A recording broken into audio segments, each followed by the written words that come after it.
Are you tired of spending hours creating or tweaking tables and graphs in PowerPoint only to make small changes? You're not alone. Let me show you how to simplify this with Edit in PPT. First, let's get started. Begin by creating your account. Head over to the Create Account tab on ppt.gptsci.com. Enter your email address and choose a strong password. Once done, click the button and check your inbox for an email from email.gptsci.com. If you don't see it, take a quick look in your spam folder. Open the email and click the verification link to activate your account. Now back to ppt.gptsci.com. Enter your email and password you used during registration, then click Sign In. You're in.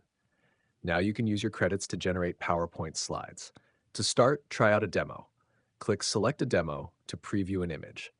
When you're ready, click Create PowerPoint Slide, 1 credit.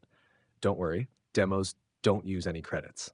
After a few seconds, download the slide to your computer. Once downloaded, open the .pptx file in PowerPoint. Here's where the magic happens. You can freely edit the content, change titles, tweak charts, and even dive into the raw data by right-clicking on a chart to access Excel.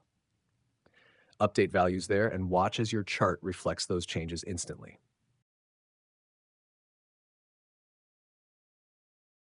Need the perfect look? Use Chart Design to find the style that suits you best. Our AI tool is here to save you time so you can focus on what truly matters.